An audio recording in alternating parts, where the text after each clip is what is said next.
no kina semdol ka ke mo fa seda.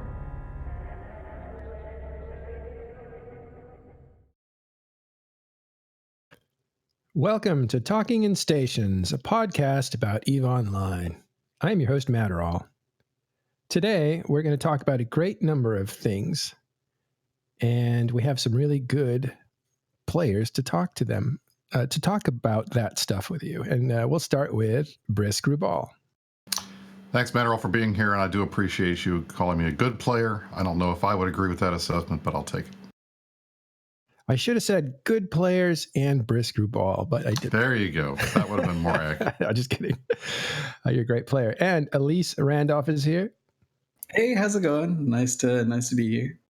Welcome back. And RonUSMC from Dreddit. Hey guys, nice to make a fun Sunday appearance. And lastly, from Talking in Stations is Exonfang. How you doing, Exon, from Fweddit? Hi, guys. Good morning. All right. And our guest, actually associate at TIS, I should say, is NoisyGamer, who's here to talk about the MER and MSR. How you doing, Noisy? Oh, I'm drowning in data right now. I was just reading your article. I can understand why you're drowning in data. It's a lot of numbers to crunch. Yeah, we'll go over that in just a minute. First, let's jump into some of the news. Want to say that if you haven't seen CCP Goodfella and CCP Dopamine, we had an interview with them on Thursday, and we released it on Saturday yesterday. So check it out. It came out on podcasts already, but it was a really good interview. You should check that out. Did you guys happen to see it, anyone? Are you guys still going to see it? Yeah, I watched it yesterday when it went live, and it was really interesting to see their take on some things, especially their views of some of the different CSN meeting minutes and like their favorite segments and whatnot. Yeah. Anything stick out to any of you guys? Felt like it did a good job of kind of explaining what being on the CSM is like and like what they actually do. And I appreciated that point because I think that's one of the hardest things for those of us who've been on, trying to explain the experience to other players. Sometimes I feel like when we do that, either the other players, they don't believe us or they assume that we're trying to play it down. But I thought Dopamine and Goodfellow did a good job of explaining exactly what happens in the room. Yeah, that's one of the things that we strive to do, is to put you in the room with the interview, because that's really kind of the safe bet. They can't really talk too much about future plans or pathway of development or any of the stuff that's reserved for game designers or the executive producer to talk about. So we definitely wanted to get what we could out of them. And CCP Goodfella being the head of branding and CCP Dopamine being the community rep that works with the CSM particularly, that's where we decided to go. It's let's put you inside the room and see what it's like. And we also talked to Goodfella about marketing. And for those that don't know, we want to reemphasize that the latest trailer for EVE Online has gotten 6.5 million views. That is far more than any other trailer. And so why? Because they're actually marketing EVE Online again. Yeah, I don't know about you guys, but every time I'm on a page, like usually on my phone or something like that, where I don't have an ad block or anything, I keep seeing these little pop-ups for EVE Online, specifically for Plex. And I'm like, yeah, okay, sounds good. But I see them all over the place now. They're advertising Plex. Awesome. Well, it makes perfect sense to me. I mean, if you think about it, we saw in the minutes that they're shifting 80% of their resources to new player experience. They got to get new players in the game. The best way to do that is to advertise. And especially with a game this old, you're going to get word of mouth and the news stories around the big fights if they ever happen again. If they ever happen again. So we'll see. But I'm happy about that. I think it's good that they're finally doing marketing. Well, by the way, I think your mic cut out there. I'm not sure, but it always does. I got to work on that. All right. So that's you can see that podcast. He can hear that podcast or see that video on YouTube now. All right, guys. Live right after this episode. Sorry? the video will go live right after this episode. So if you've been holding back to watch the VOD, you'll be able to catch it right after this goes, this broadcast. Okay, cool. So check that out. All right, let's move on to the Southern War that ended. We have an episode that was recorded on Last Talking in Stations with Artemis and Ron. And if you want to hear a detailed explanation about what happened, you can go to that episode. But we have Ron here too, so he's going to tell us a little bit about that. Yeah, so, I guess the past 6 months of the endless iHub fights just started to hammer away, I guess, at, Dreddit and Scalding Pass and Wicked Creek. And it sort of, it had this really interesting momentum because the Winterco really, I thought personally that they gained a lot of momentum, and they had some great fights. They moved south a little bit. They tried some offensive maneuvers, which were great. And then those amounted into some really big battles and then pushed up. But it's now finally kind of coming to an end. And for the most part, Winterco has fully evicted to the north, and they're up in Cache and kind of relocating there, and not sure what their future plans are going to be, but we're going to buy 5 keep stars from them, and kind of the end of an era, really, because it's interesting because some people in Legacy have only known that if they've been in for like a year or less, they've only known that we're at war with Winterco, so it'll be interesting. 5 keep stars. And it's interesting because that only happened when we reinforced them, right? It was just like, hey, you know what? We don't know if we're going to be able to defend them, so let's just sell them. And smart move. Well, so they get some money out of it, but that also expands your reach, right? Now you have a permanent reach into that area. Yeah, and I don't know if they'll stay. We might unanchor them and move them elsewhere. So I'm not sure if they'll stay where they're at now, but because I know the QLPX one, they don't really like the position of that one, so we'll probably move them or something like that. Isn't it funny how Test has become like one of the richest alliances because they took over Providence at the right time and they were in the right place at the right time, and then they stuck a keep star next to Jita, and basically, I don't know if they wiped out or it was just the right conditions to come in and took over that market. And now they defeated a foe and they get to take 5 castles, basically. Yeah, Test under Vili is kind of a completely different monster than Test under. And I know Vili isn't technically the leader of Test or anything, but it does seem that a huge shift in attitude and playstyle happens around the same time Vili joins Test. So it's really interesting to see from like a macro perspective. That's one of the things that I think the MER captures well is the mining wealth of the Imperium. What I don't think it captures as well is the trading wealth of Legacy. And I feel like the amount of ISK that these guys are being able to generate every month has got to be in the same realm as the amount of wealth that goons are generating down in Delve. So I think, if anything, we've got 2 superpowers right now, and it's Test and Legacy on one side, and Imperium and goons on the other side. So, who knows? Maybe that'll be the new friction point when somebody decides they have to be number 1. But I think right now it's interesting to see how well that they have followed that model to make money. That's pretty important. Yeah, it's starting to happen, Ron.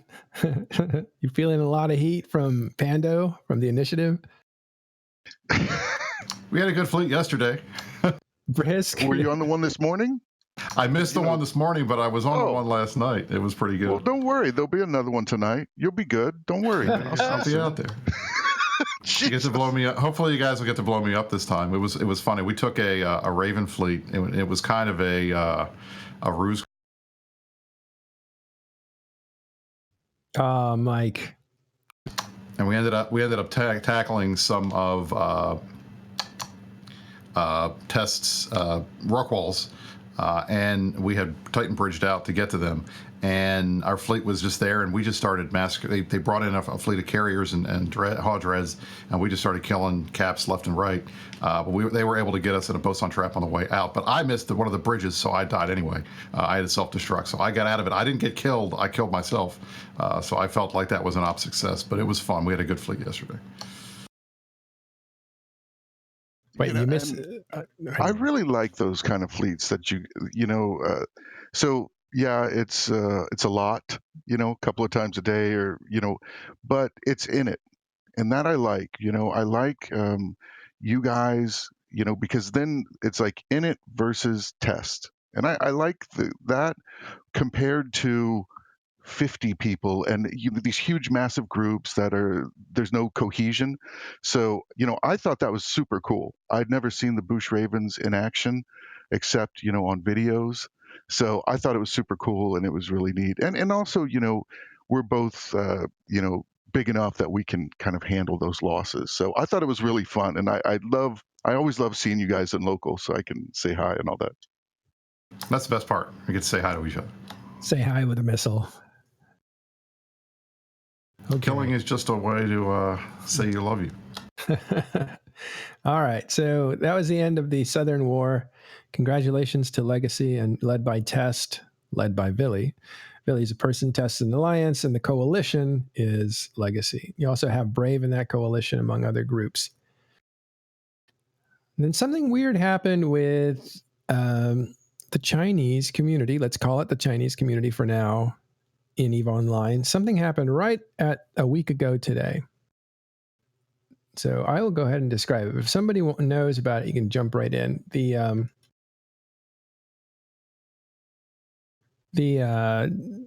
news broke pretty much after Talking in Stations wrapped up, and it was basically the purchasing of an alliance. So I'll read what we wrote here at Talking in Stations. The V element, known as Miss Rabbit or Lu Xiatu, a CEO of Adorable Bunny Corporation in the Army of Mango Alliance, bought the allegiance of Ranger Regiment, known as RR. That's a different alliance. They are of the Dead Coalition. The significance of the purchase that the leaders of RR essentially see her as their queen, who will set their path and strategy.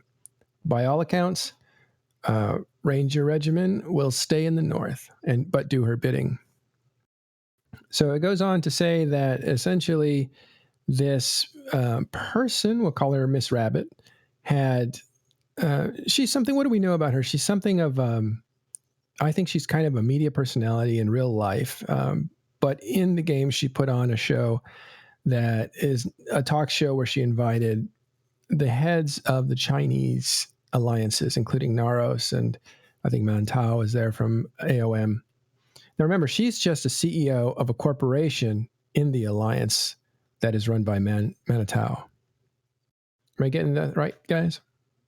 Yeah, Mantao. And I think they call him Chairman Mantao, yeah. Okay, so he runs AOM. For deeper reference, Army of Mango are the people who essentially pacified the Chinese server, which is called Serenity. So they won EVE Online over there. They pacified the entire ring of outlaw space. And then the people running that server for CCP changed to somebody else. And I don't know exactly what happened to Serenity. Do you guys? As far as I know, they still have not gotten the servers back up. I don't know if that has to do with real life tensions between the Chinese government and South Korea. But Serenity is closed. Is that accurate? It is. Yeah. We had talked about this with CCP, the last CSM. I don't know what I can disclose, but I know that there were some issues that they were still trying to resolve. Oh, you're out again. It seems obvious they still haven't gotten those issues resolved. Yeah. All right, Brisc, your mic is coming in and out. Sorry. Yeah, I'm going to fix it. Hold on. Okay. But the point is that the Serenity server is down. So a lot of these Chinese players are coming to Tranquility to fight. And there's basically 4 major groups, and then there's a lot of minor groups. But the major groups are Army of Mango here. They're the ones that basically, they were PIBC, I think, over there, and they won. And then you have Fraternity, which is they run the Winter Coalition, and they were the enemy of Army of Mango over there. Now, that may all be changed here, right? Different place. But just to put it in context. And Winter Coalition, or Fraternity, is allied by Ranger Regiment. So those two are kind of allies or sympathetic to each other. And then you have a third group that is Mini Vidi Vici, or VVV, or whatever they go by. And they are up in Northern Drones, but they were more sympathetic to AOM, Army of Mango. So that's how it's squared up, like kind of 2 against 2, more or less. And then the funny thing is that when these groups start coming over from Serenity to Tranquility, I think Fraternity was the first major group to come over, and that was, it feels like 4 or 5 years ago or so when they started to come over. You just see all the other existing nullsec groups try to woo like the Fraternity as they came in, and you can see like the same things happening now as these huge new groups of players come in from Serenity. Existing power blocks, they try and woo them to get them on their side. So we saw the like Tappy or Test like wooed the AOM guys. PanFam had wooed Fraternity people, and so on and so forth. Yeah, I like that you say woo. It fits perfectly. But it's interesting how the idea that you could sell an entire alliance or group to another player, that just seems odd to me. That somebody would be willing to have to take over, and walk in and become a CEO because they paid money, that people would still listen to them. I find that if we try to do that in Goons or in it, if our CEO and SDK decided he wanted to sell the corporation to another player, I think everybody would quit and they'd go do something else. But the idea that this is happening and the Ranger Regiment guys are just accepting it, and it's like it's no different than another day. That whole concept is just so alien to me.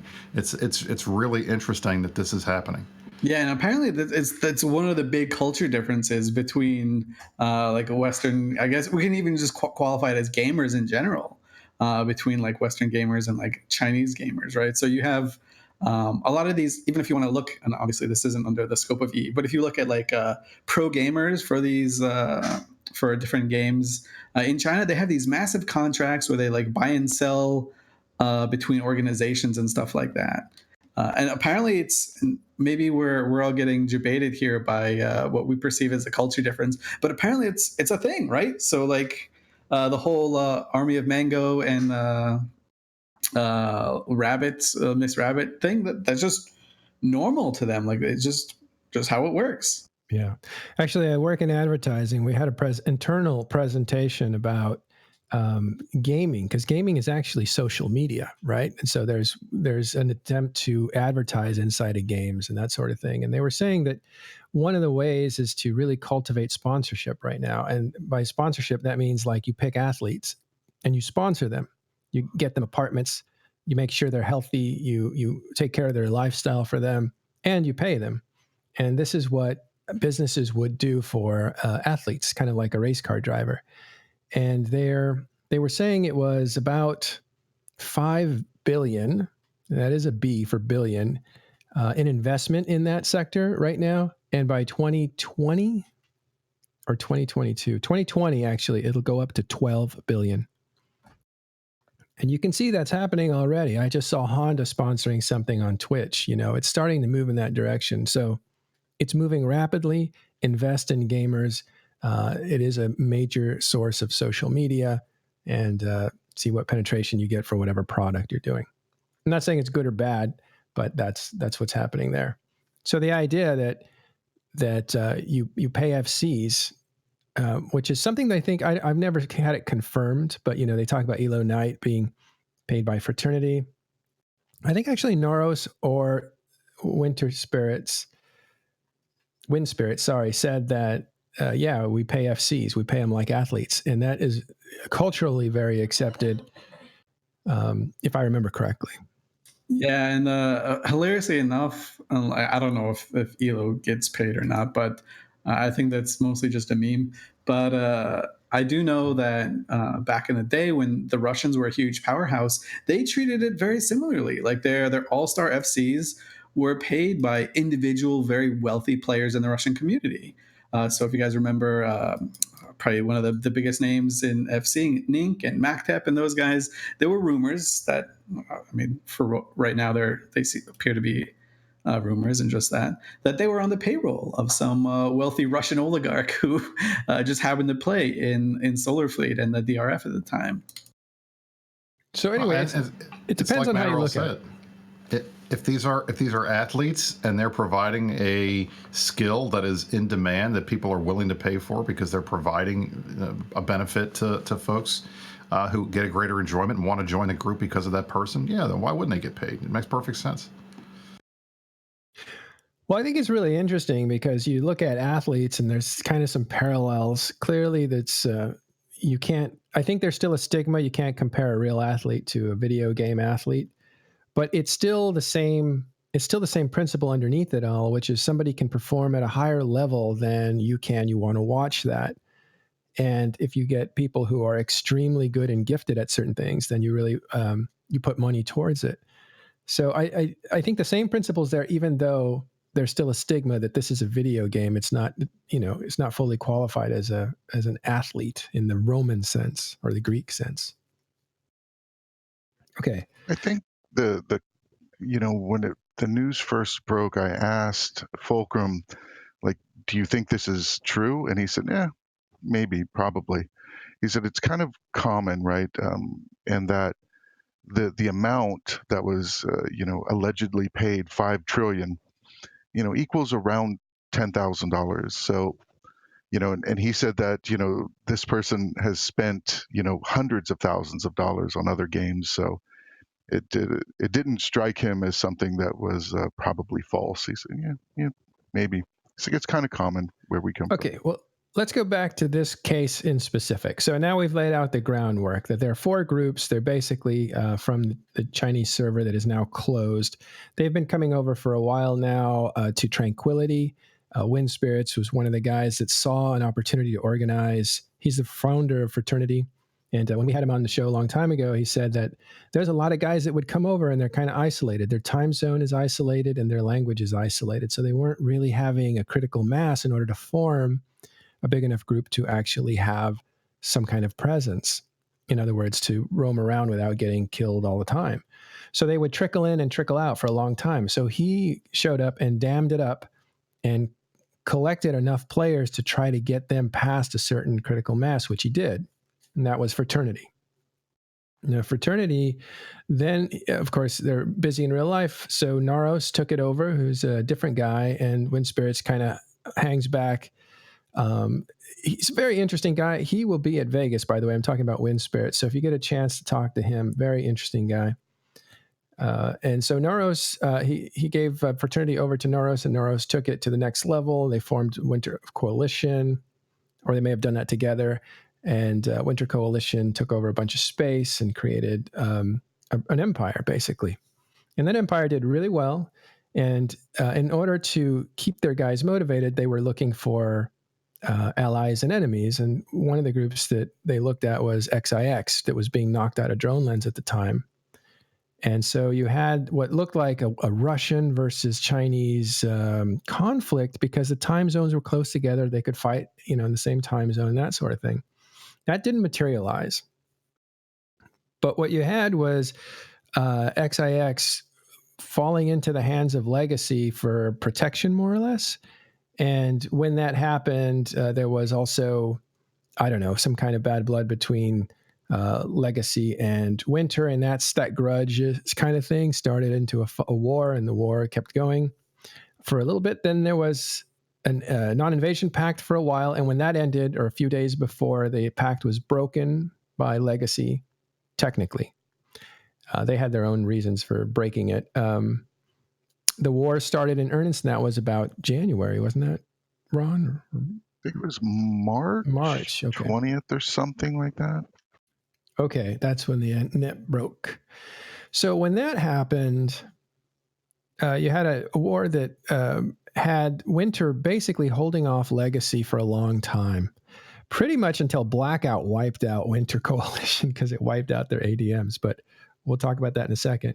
So what you had was, again, Ranger Regiment was an ally of Winter, at least in spirit, was not really available to come and help them in the recent months or recent days, because NC and PL were up there attacking their territory, and so there was a weird kind of political conflict going on where NC and PL and Horde were allies with Winter Coalition, but at the same time, they're holding up the other ally from China up north by taking them on. Yeah, just to clarify a little bit, PL were deployed with, or they did like a deployment further south to be more on the front lines with Winterco, and Horde and NC Dot were the main like pokers of Swords Alliance in the north to get their little pound of flesh back. So you have this like really weird dynamic. Yeah. It's because it's not all black and white like people would much prefer it, I think. So you've got like PanFam is helping Winterco, but also hurting Winterco, and then Legacy is attacking Winterco, and like they go grr PanFam, but they have like deals with PanFam at the same time. I'm talking about like the relationship with Horde. So there's like all these like weird intermingling deals that are all stuck together, and you just see it played out in real time, and it's just really hilarious to see. I love how complicated this one is. It probably needs to be written down to sort it out. But again, I want to keep let's call it the 4 kingdoms, right? The 4 kingdoms of Chinese players. And so you have an ally for Winter, keeping an ally for Winter, the other ally for Winter busy. And what you end up having is this personality comes on, and she is Miss Rabbit, we'll call her. And she is, I don't know, can I say that she's attractive? I've seen pictures of her, and, that's... I got scolded by my son. I got scolded by my son for saying that. Okay, I deserve that.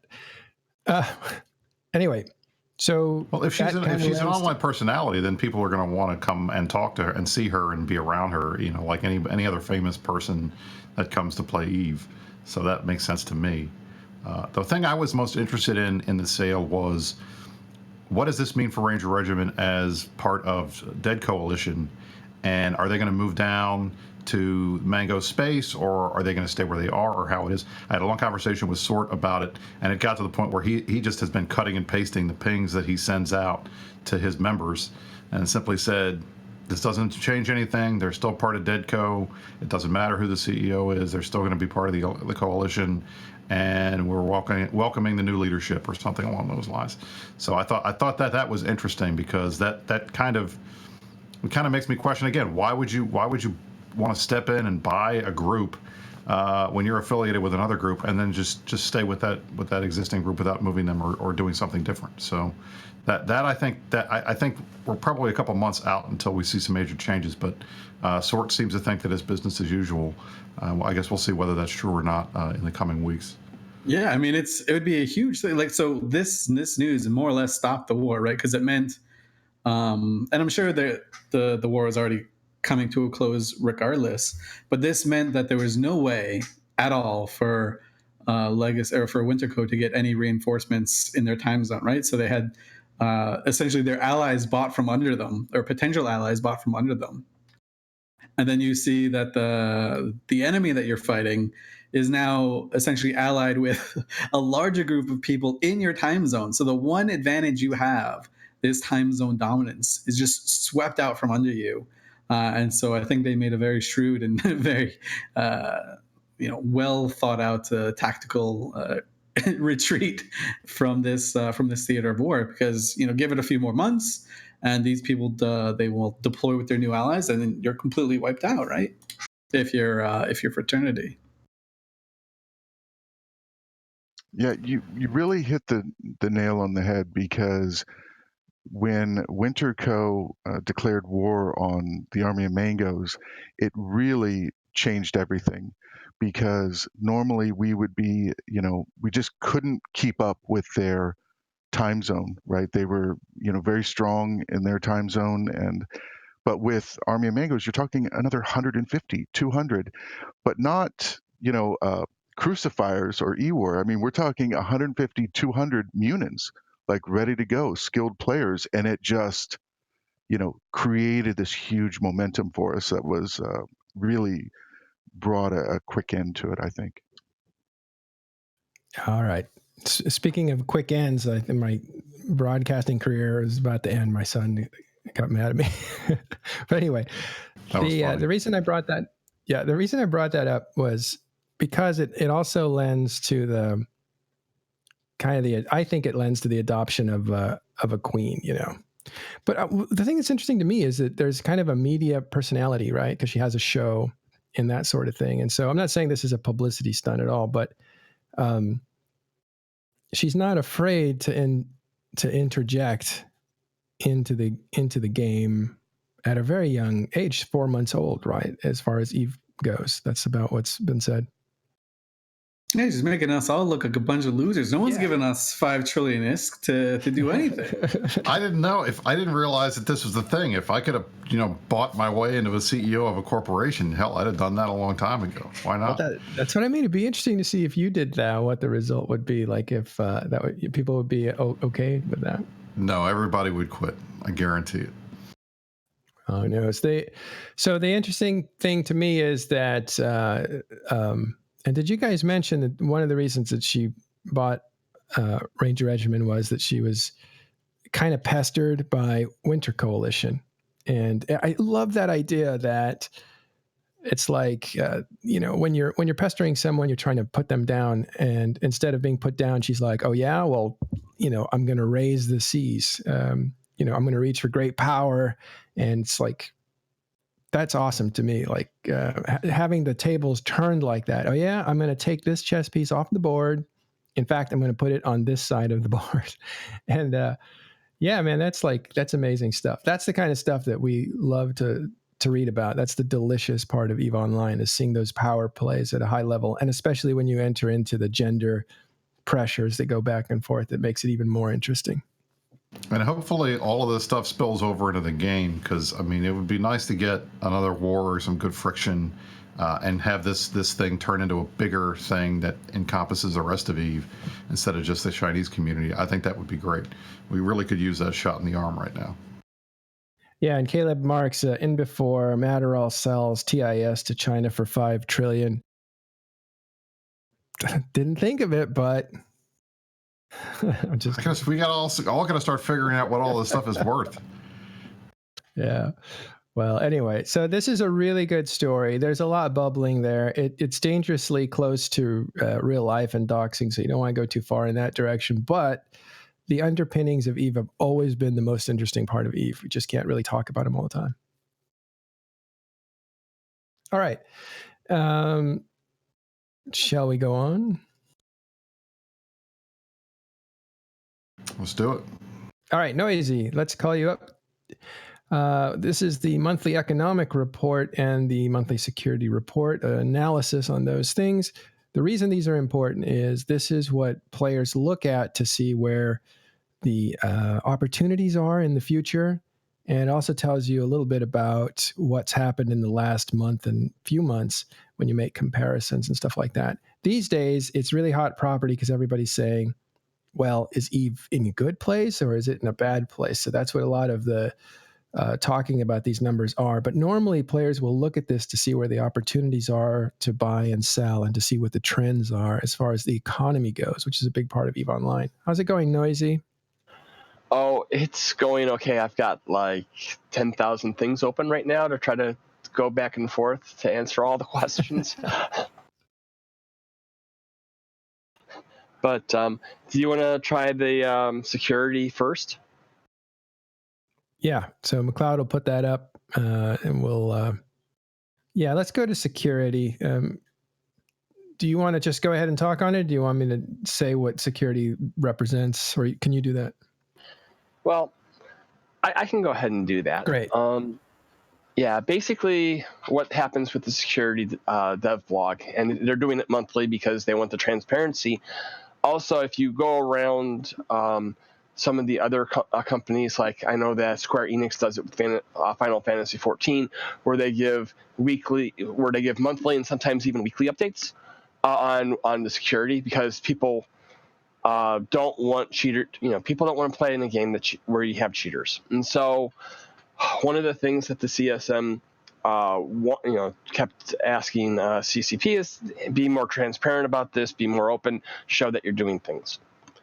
So this month we've got the monthly economic report, and basically in the monthly economic report they report 3 factors. The first one is account hacking, and when they ban somebody for account hacking, that is a defensive ban. They've detected that somebody's account has been hacked, and they therefore go ahead and they shut down the account so that the hacker can't pillage it for everything.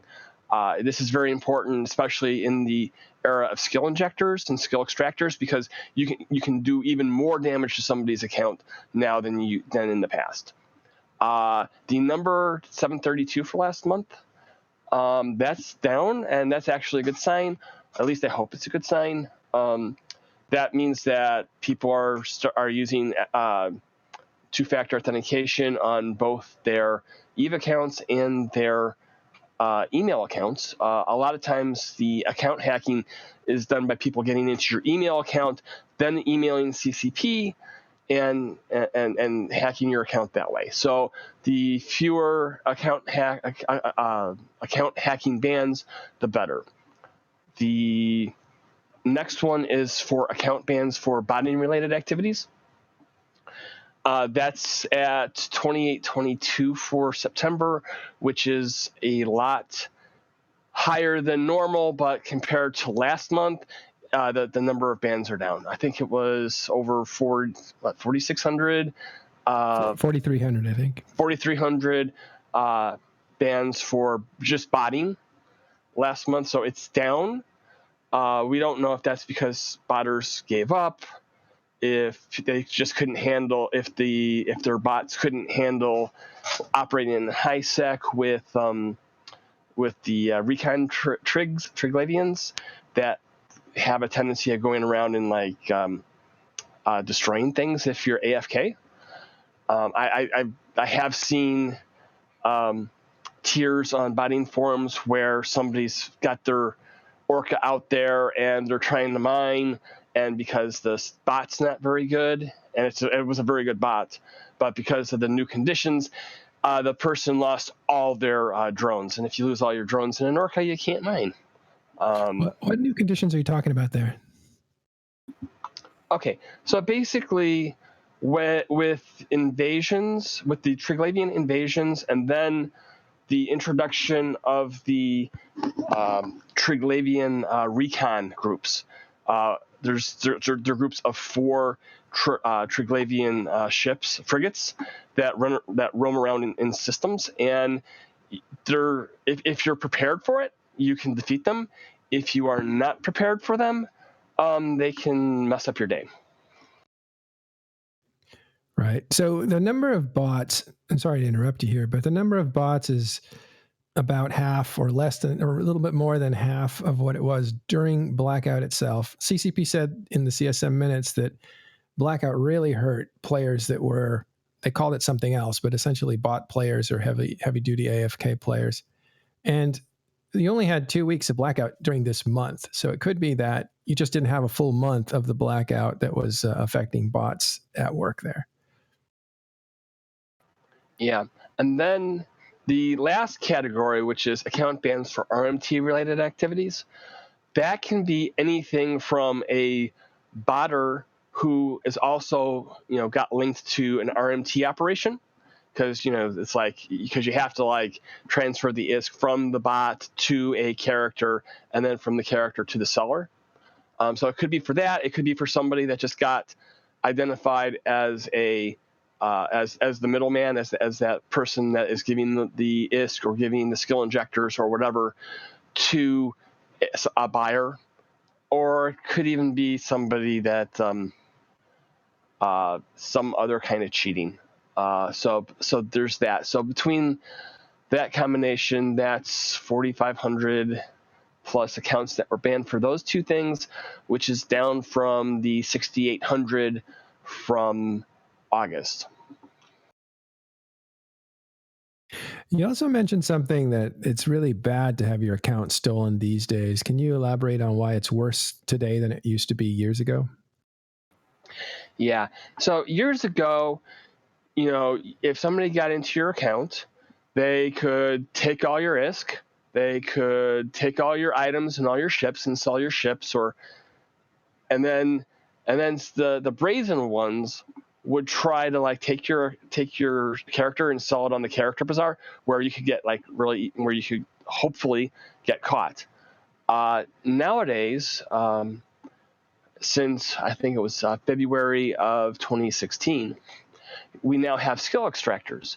So what people can do is they can sell all your ships, sell all your stuff, your blueprints, whatever, and then they can go ahead and buy skill extractors and extract the skills out of you at the same time. And then, so therefore, let's say you've got a 150 million character, a skill point character, they can drain 145 million of your skill points away.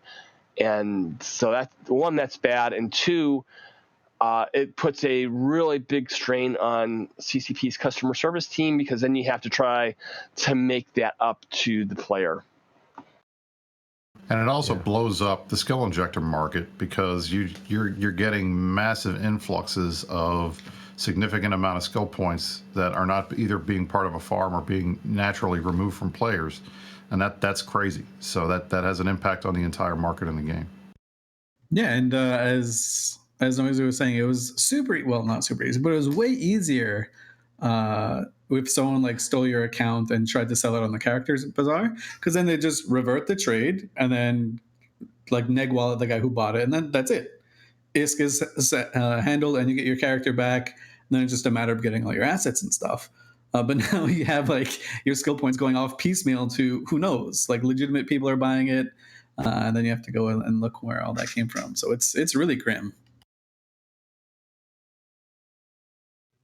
And that's why it's CCP's really, it's their number one priority when it comes to security, is making sure they don't have to deal with that. So they want to capture people stealing accounts right away, or help people prevent that from happening in the first place by, and this is a warning to you, if you play EVE Online, you should have second auth. Ron, what's that called? I should know this. Two-factor authentications, like 2FA. And I was actually just thinking about that. Didn't they just do a thing a couple of months ago about if you change your password, you can't extract skills for like 7 days or something like that? I want to say yes. I think they did something like that.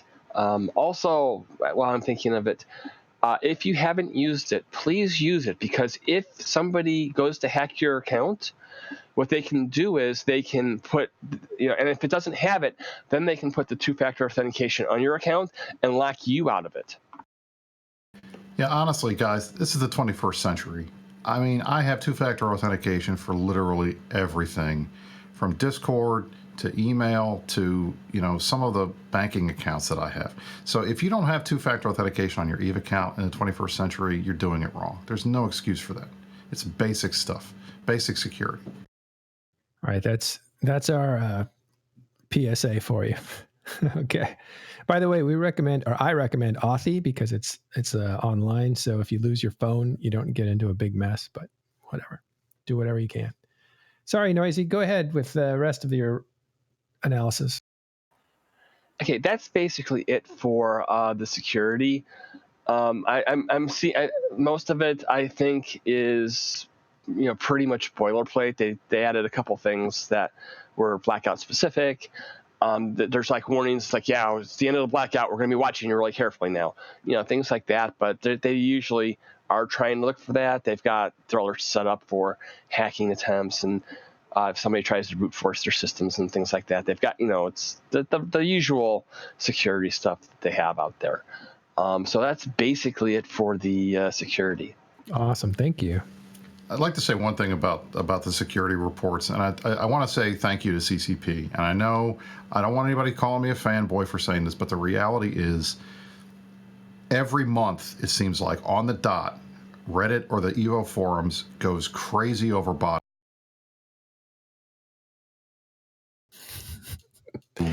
They're complaining about it. They want to know why isn't more being done.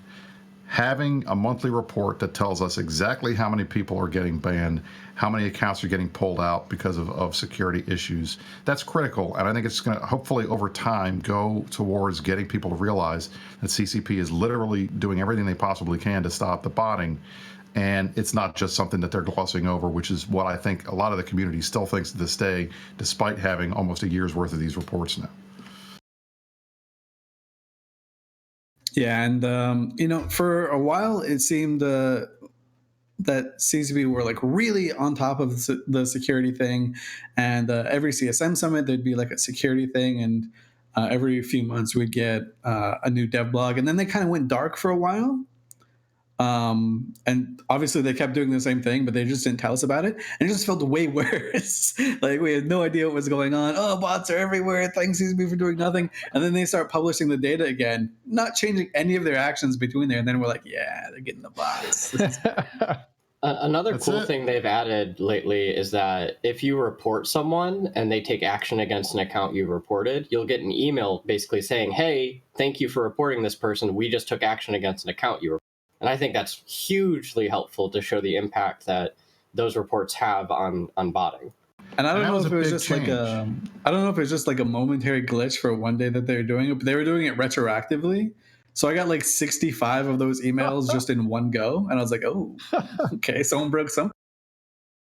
I mean, awesome. I think that's a big change, and I think it's important because the impression that I had gotten, I had talked to a lot of players about this stuff in the past. They hated using the report button because they felt like it was just going into a black hole.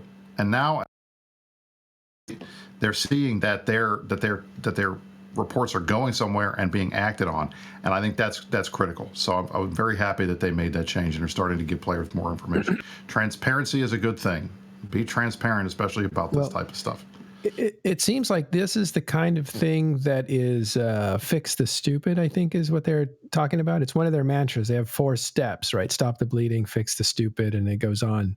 Excite and educate, and then lure back as resubscribers. But the number 2 is fix the stupid. And this seems like an easy fix. Now, you did exactly what Brisc was telling you. You gave somebody feedback that their actions mattered in real life as well. So it just fits with what CCP is doing these days. Okay. Noisy. Okay, now for the big topic, the monthly economic report. I guess in the spirit of the chaos era, CCP Larrikin posted the monthly economic report about 7 days early, and so everybody in the EVE media is scrambling, trying to come up with this because they were expecting a little bit more time, I think. And they did it on a Friday, so it's like I personally have been looking at the kill information available on Dotlan, and I was finishing up that report, and then they dropped the MER. So I don't have like a lot of detail on the MER itself, but I do have some of the kill information on breaking up during blackout and then after blackout, because I was able to save at that point and do a little bit of analysis there. Sorry about that, Noisy. What happened was Dirk McGurk and I bribed the community team so that they would drop all of their stuff on Fridays, so Open Comms had content for the night. So that was all us. So sorry about that. Just kidding. Yeah. It's like, you can't buy a corporation, so you're bribing the developers instead. Exactly. We're buying content for the show. So Top line on the monthly economic report, at least for me, is that the economy contracted 12.6% in September. That's the top line. So that's the big thing. The faucets actually outdid the sinks by 1 trillion ISK. So that's another one. So when you say 12.6%, what does that sort of mean? Like if I have no idea, does that just mean like everything in the game or the money that people have made have gone down 12% or traded, or is it just, you know what I mean? Yeah, it's basically the amount that's traded.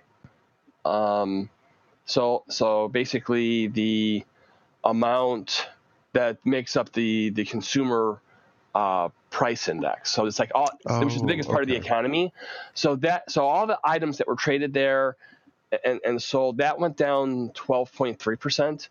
And then when you add in all things like all the minerals in the mineral price index and all the ore and things and salvage, I think, in the primary price index and the secondary producer price index. When you add all that up, the value that was traded during September fell by 12.6%. Gotcha. Okay. Which, I mean, there's a lot of people that want to focus on concurrent users, whether it's the peak concurrent users or the average concurrent users, to see what the activity is. I remember after the Summer of Rage at FanFest in 2012, Dr. Eo, who at the time was the CCP's economist, he made a point of saying that you can tell a lot about the state of EVE Online and the health of EVE Online by looking at the economy and looking at the economic numbers, which is one of the reasons why having a monthly economic report is so important, that we can actually look at it ourselves. And try to do analysis and see about the health. A 12.6% retraction or reduction in the size of the economy, combined with the initial, I don't know, it was a similar amount at from June to July. It's the economy's not doing really well, and we really need an economic recovery at this point. And that's why, like, if you ever hear me talk, I'm always saying that we need an expansion because we need to get players excited, and so that's where that comes from. Right.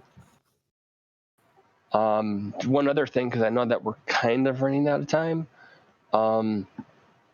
Is that when you look at the breakdown of kills between the first half of the month, which had blackout, and the second half of the month, which didn't, you see that in nullsec the amount of NPC kills more than doubled, and then you see that the amount of player ship kills and actually went down across all 3 security bands.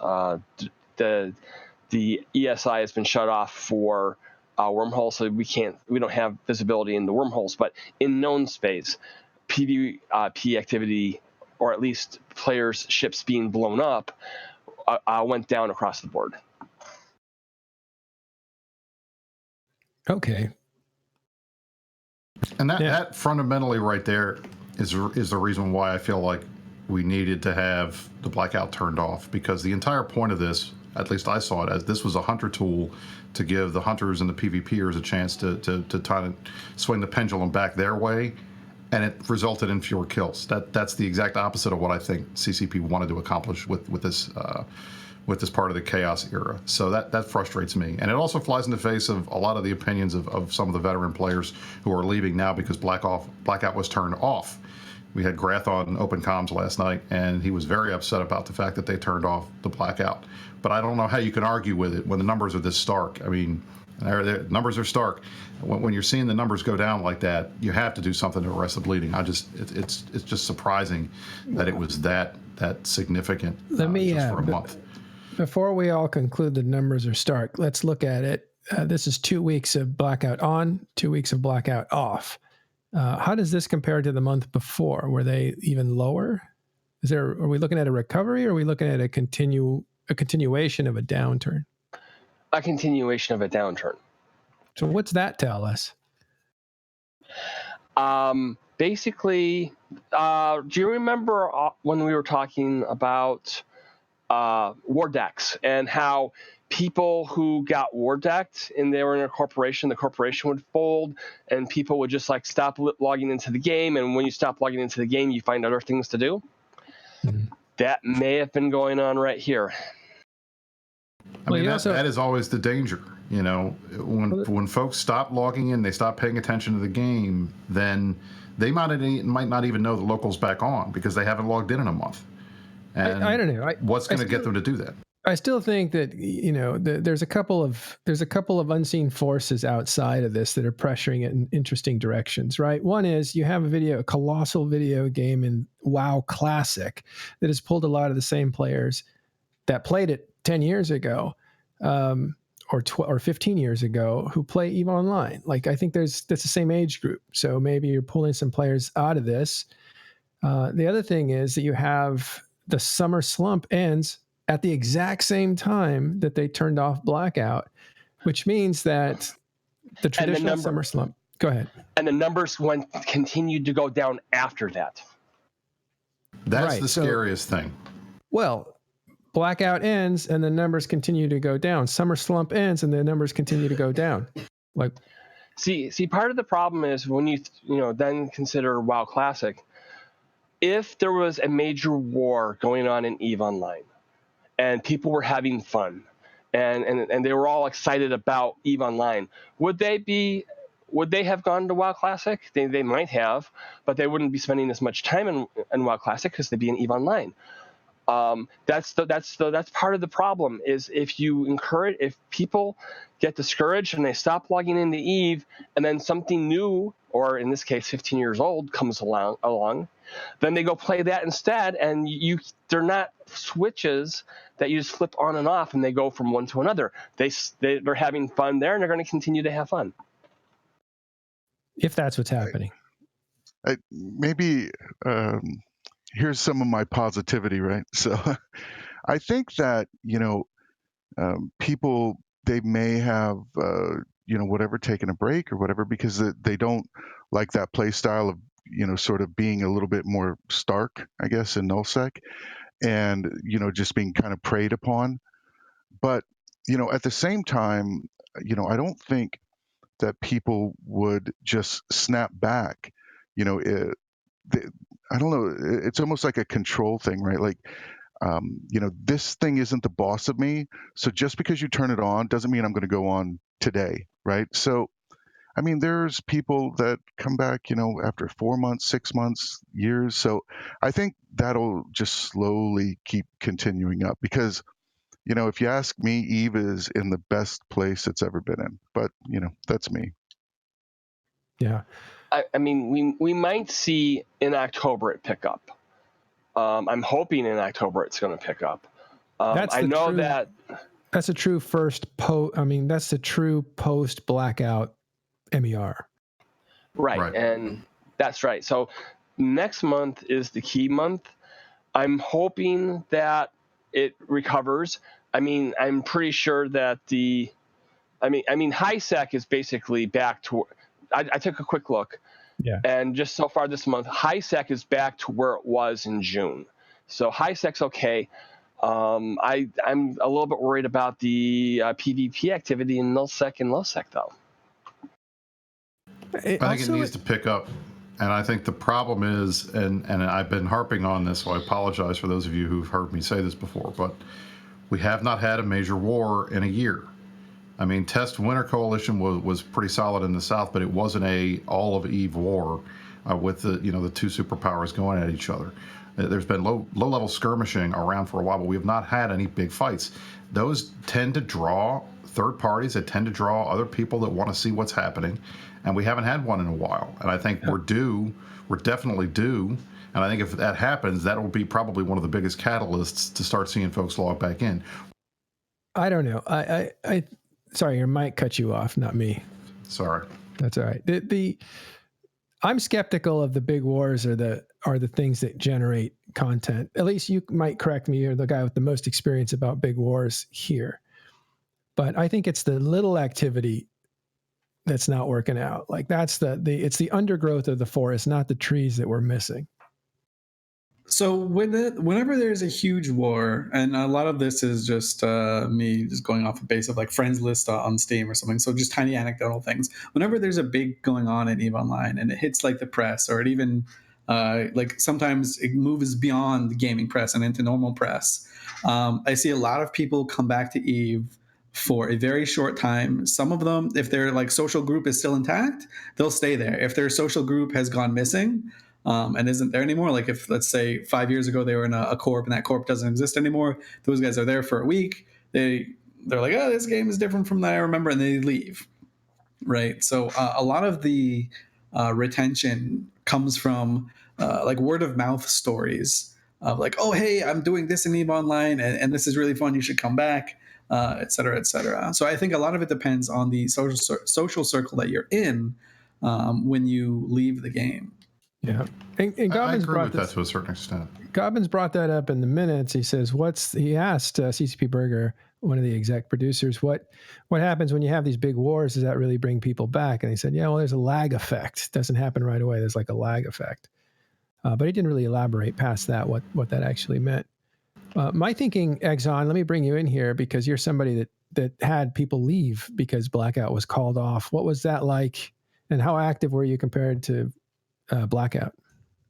So Blackout, I mean, my group is a small gang, independent, low-sec alliance. We had so much fun going into nullsec and roaming during Blackout, not only because ratters and miners were a lot easier to catch, but also because we would run into other fleets going around doing the same thing that we were doing. And it was a lot more engaging because when you enter in a system, you don't immediately know if there are no targets or if you're safe or if there's another fleet waiting on the other side of the system outside of your D-scan range.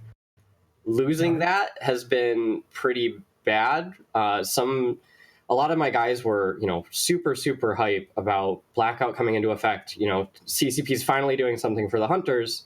And when they take it away, we had 4 or 5 content creators leave because they're like, well, if they're just going to revert it and give us absolutely nothing again, then why should we stick around and wait for something better to happen for them to treat our playstyle better again? Since then, our activity has been at a pretty big low, just because of all those content creators leaving and the fact that now, roaming nullsec is a lot more oppressive. So it's been a little difficult, and I've definitely heard of other major content creators in the same sorts of groups, these small gang hunter-focused groups, also leave lately, which definitely worries me a little bit. I'm hoping that, because obviously Blackout, I think, swung the pendulum a little bit too far in the direction of the hunters. I think right now it's back all the way the opposite side, way too much in the favor of the ratters. So I'm hoping they have some sort of solution that's something in between, whether it's a actually delayed local or an intelligence structure or something like that. I think something needs to change, something in the middle for both groups to be happy with it, if that makes sense.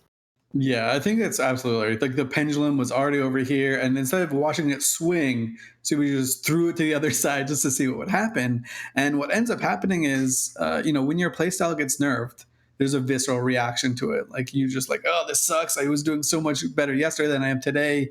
Blah, this is lame. So in the span of 2 short months, you get the hunter or the care bears or whatever you want to call them, the guys that are working the farms. You get them having this visceral reaction to being nerfed. And then when they turn Blackout back off, the hunters are like, oh, no, we're nerfed too. This sucks. This is worse than it was before. So you have both sides that are not only, it doesn't go back to the status quo that it once was before the whole Blackout thing. You have both sides that are like resenting the changes a little bit. So it's like a lose-lose situation. And I think obviously the solution, well, not obviously, but I think the best solution is to, and I think CCP, given by what they've been saying and what they've been doing, is you put in the carrot and the stick at the same time instead of just all stick or all carrot. So for the next maybe chaotic change, or whatever you want to call it, maybe they factor in some rewards in with the added danger too. Yeah, it was certainly an interesting irony watching it go from one polar end to the other polar end in the span of a couple of months. All right, so let's move on to HiSec. Noisy, what do you got on that? Okay, so it's been very unusual. If we just look at the player kill activity, because I didn't get a chance to do all my graphs that I've done in the past. Basically, with the player activity, both in high sec and in low sec, the amount of NPCs dying is basically through September. It was basically where you would expect, within maybe a couple percentage points or whatever. It's basically what you would expect. For ships dying,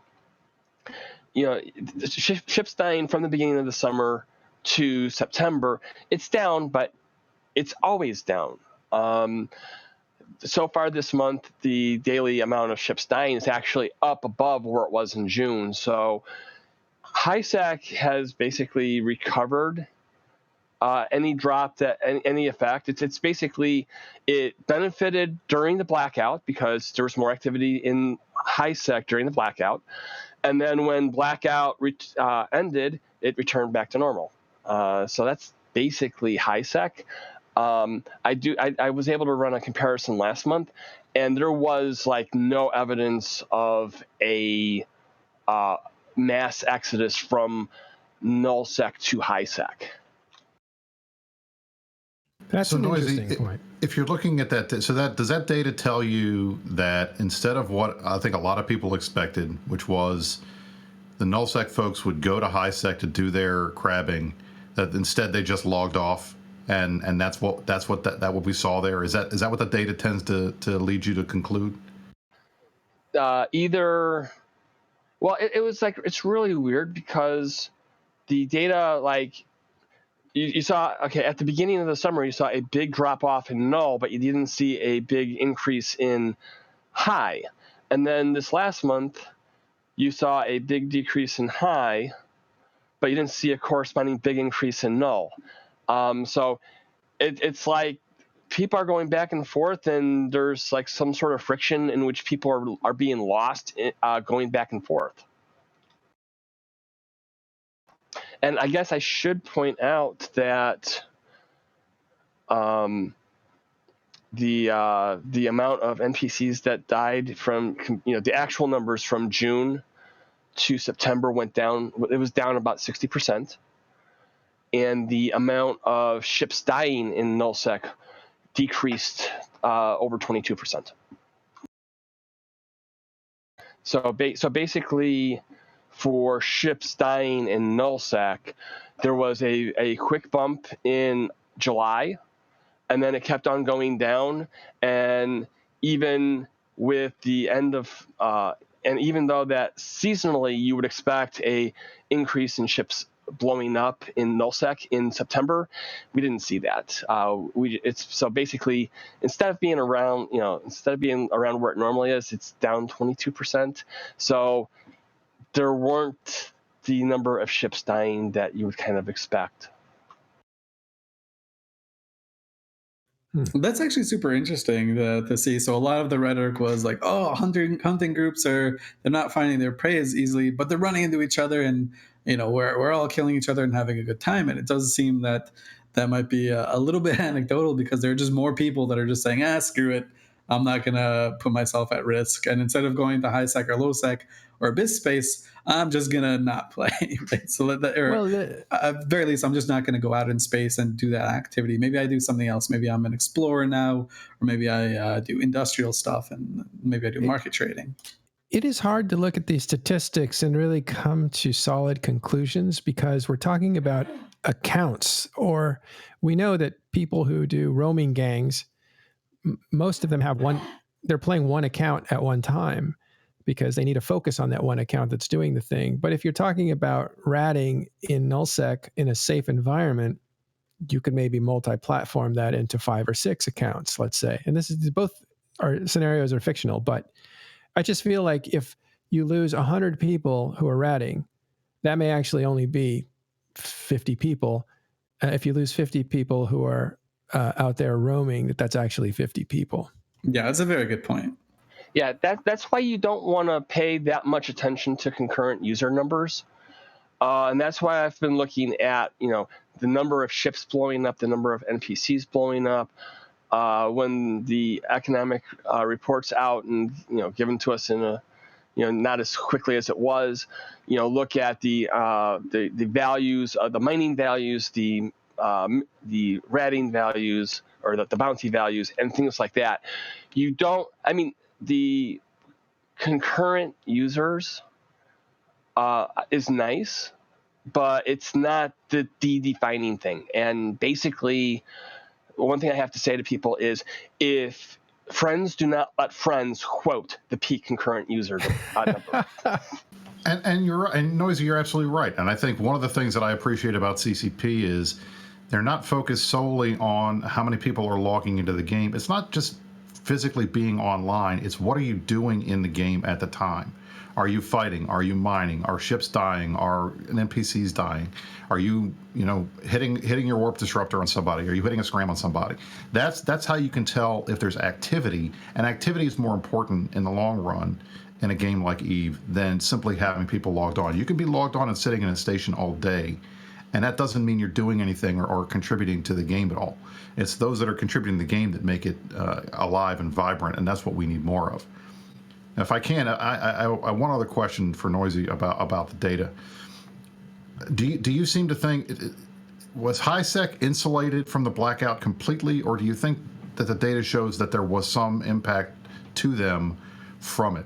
Because as far as I can tell, it looks like this was all focused on nullsec, and so when I hear people talking about how do we bring people back and things like that, I think we need to focus on nullsec. But I don't want to say that if that's not what the data shows. So what do you think? I think what happened is that some of the people from nullsec did go to HiSec. Part of the problem is that in August they ran that promotion, that login promotion where you kill things to get skill points, and they didn't do that in September. So I'm not sure exactly how much that skewed the numbers in HiSec and contributed to that big drop that we saw. Because because in August, the number of NPCs that were killed in HiSec was over 10,000 a day, and that was a ridiculously high number. Yeah, now that I think it's called the skilling spree, and that's also back for at least for a little while in October. Yeah, and so it'll be interesting to see, do the numbers come close to coming up that high? It kind of is showing. I mean, there's been an increase in so far this month. I've looked at the first 5 days of the month, and it looks like there's a big increase in HiSec again. Interesting. Wow. I think what a lot of people are waiting for. So, in terms of the demographic of EVE players, we're kind of like on the older side of gamers, right? So, I think that the average player age is something like 29 to 31, or somewhere around there. I'm young inside. Maybe I'm wrong, but it could even be a little bit high. And a lot of the players, or at least are like very calculated. They like to know what they're getting into before investing a lot of time. This is you're looking at behavior that trends more towards hobby than game, right? And from a lot of people I'm speaking to, so many of them that were on the fence about Blackout. I mean, a lot of people loved Blackout at the start, and they were like, we don't like it so much towards the middle or towards the end. A lot of those people, it's not like they went to WoW to just play and then quit EVE forever. They're on the fence, and what they're all waiting for from what they're speaking to me about, and again, this is all anecdotal from a pretty small sample size, right? They're waiting for EVE Vegas because they're expecting either a big announcement or like a big statement of some sort, or they're expecting no announcement. Either way, like that's kind of what their return is hinging on. If Vegas is just like a wet blanket and nothing happens, then they're like, maybe I'll play WoW a little bit longer. But if CCP comes out and says, hey, this is what we learned from Blackout, this is what we're going to do moving forward with the data we've accumulated, and they're satisfied with that response, then they're all coming back and they're going back to the activities that they were doing. That's one of the things I think everybody needs to keep in mind, and I think you're absolutely right. Just because blackout is over does not mean that chaos era is over. And I'm waiting right now for the next thing that CCP is going to do to pull the rug out from under everybody. We're just seeing everybody get back into their old pre-blackout state of mind, and the folks with the 15 Rorqual accounts are finally plexing them again, and they're getting out and they're starting to mine again. When's the shoe going to drop? And I think suspense, because your mic goes out. And I think it'll probably be at Vegas. But I'm telling you, if CCP does not do more chaos, and the only thing they did in the chaos era was 3 months worth of drifters and then blackout and then Sino changes, it's going to be a real letdown for everybody. So I'm waiting for the next crazy big thing to happen, and my money's on that it'll be announced at Vegas. Well, we're about to move on. I do want to make one last point, and that is that people say, and I mean horrendous when I say this, that, hey, Hilmar said if we do a good job, there'll be changes every week. And he said there were only 3 changes that happened during Chaos era. And that's a very null-centric point of view, because invasions were changing every week, even every day, at about the same time that Arenda said that. So if you're thinking about it as just what affects nullsec, yeah, you had 4 major changes, right? You had the VNI nerfs actually came before. You had the blackout, of course, and you had the Sino changes, and you had wormholes just go into hyperdrive.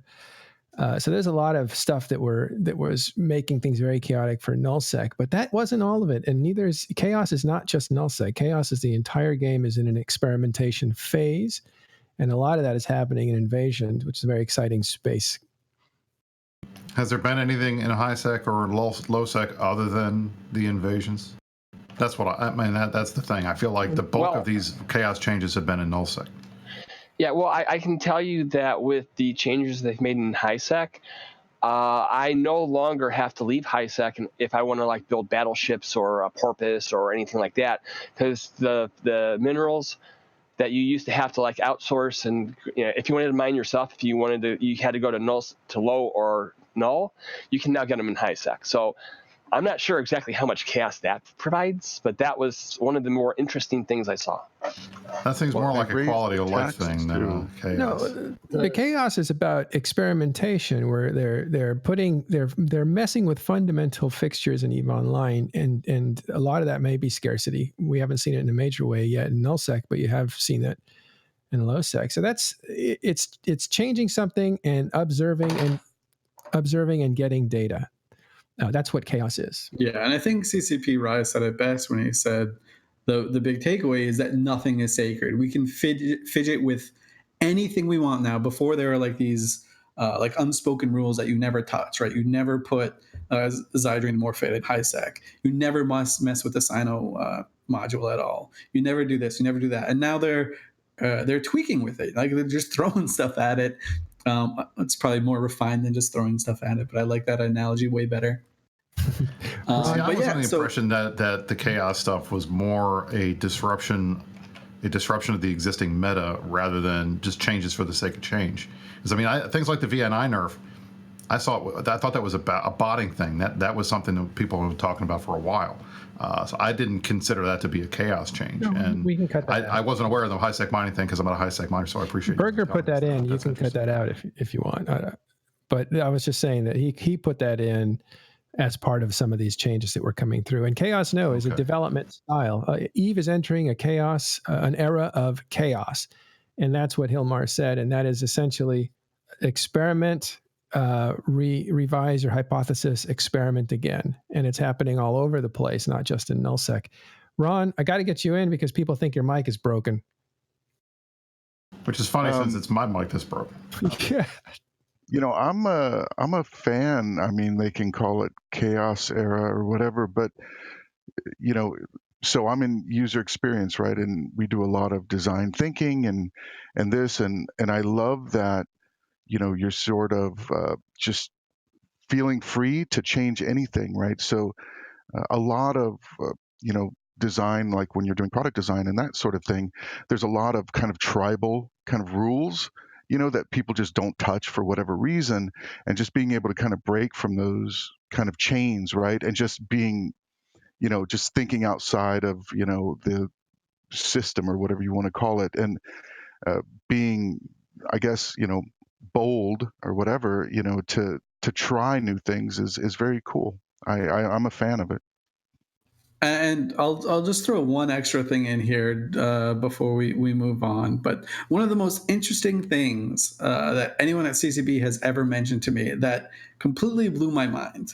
It was CCP Siegel at FanFest, I think 3 or 4 years ago, and she was explaining like the difficulty of adding new features into the game and keeping people happy, because EVE is such a long game or such an old game that there are certain sacred cows that you're not supposed to mess with.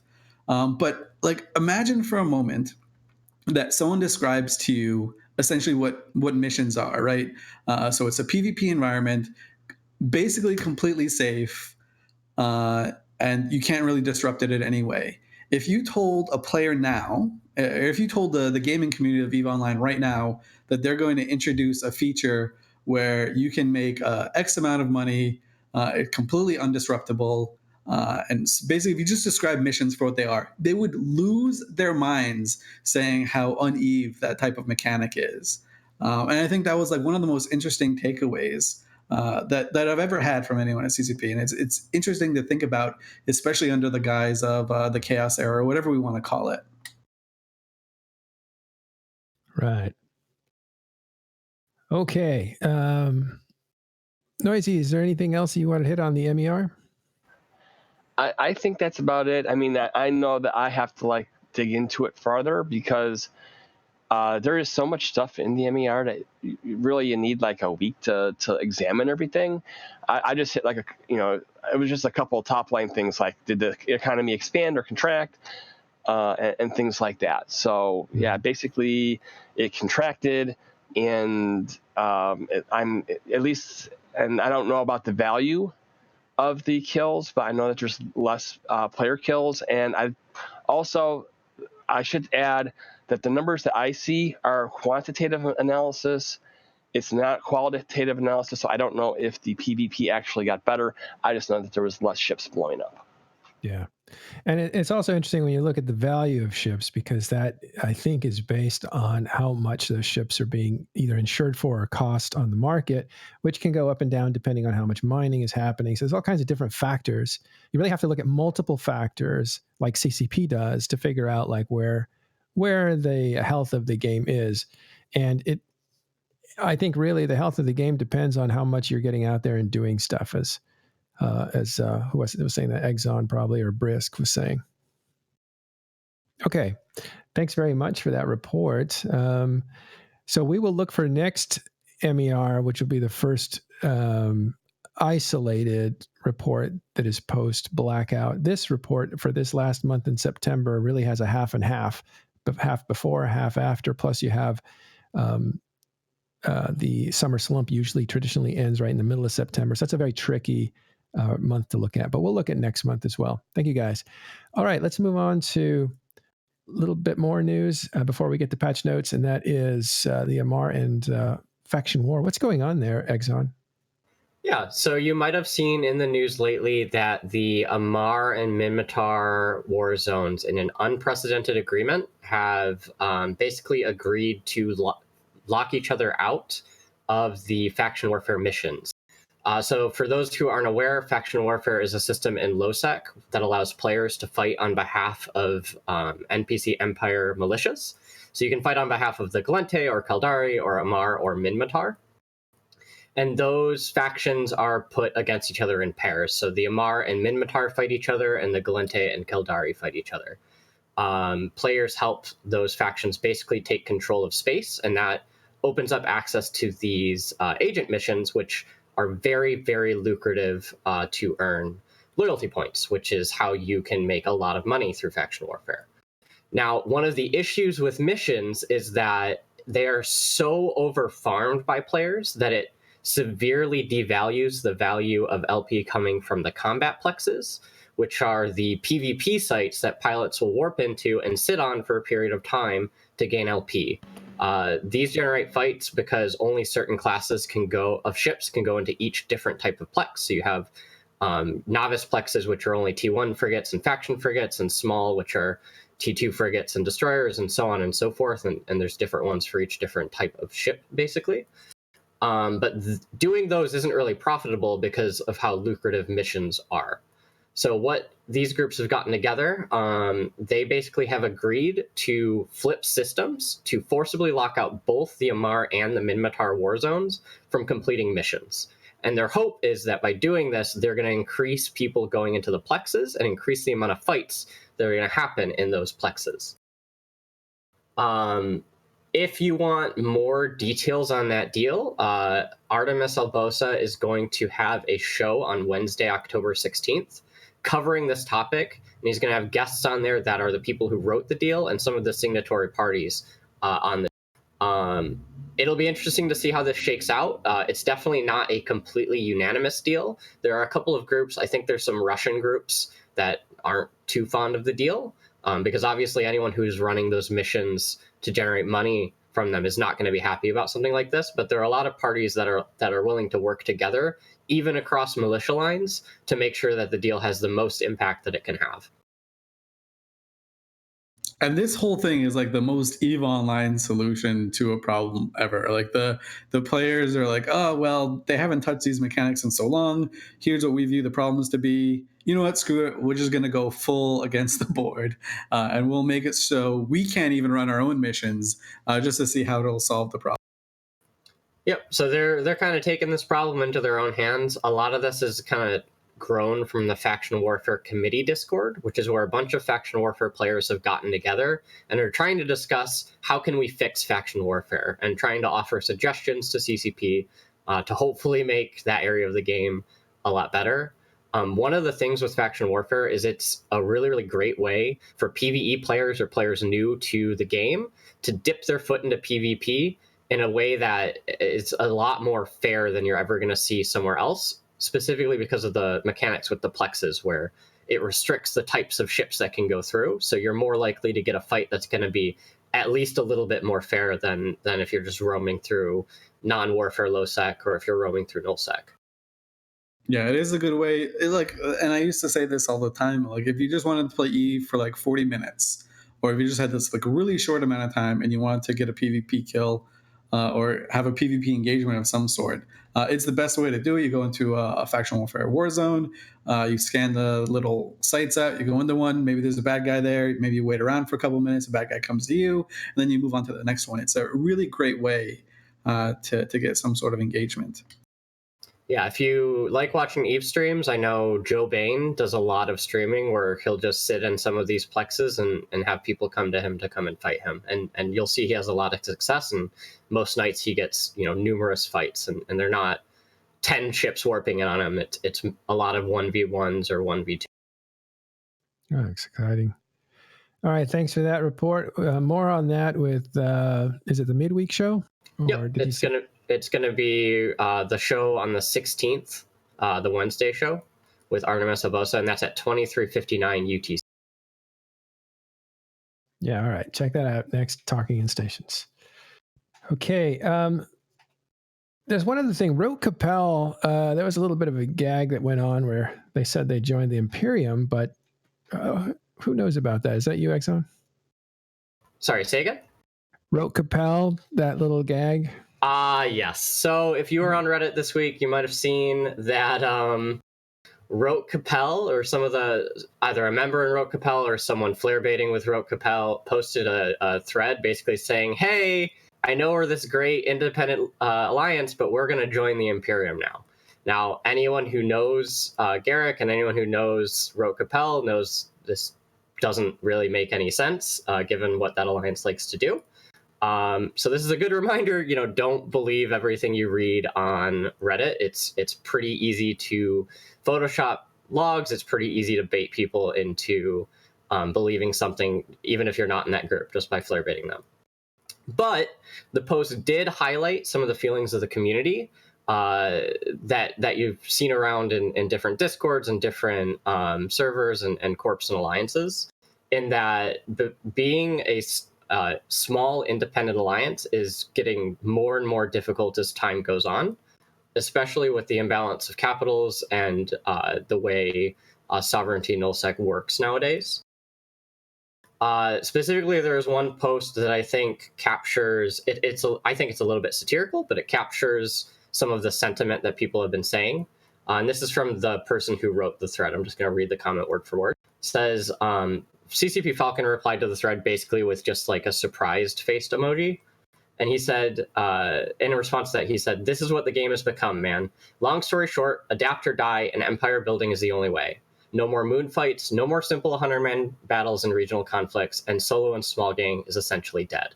Therefore, we've gotten our space and tribute, and now it's time to build the castle that you guys want us to have."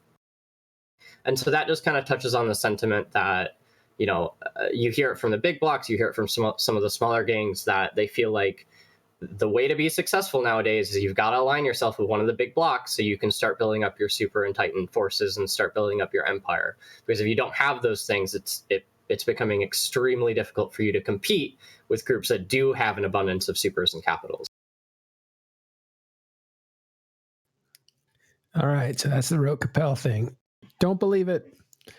They actually wrote us and said, "Hey, make sure that you know that it's not true." I was like, "Okay, thanks." So it was nice to get it directly from them. It's good. The best ruse cruises are the ones that have a little bit of potential fact in there. So nobody would have believed this if it wasn't completely outside the realm of possibility.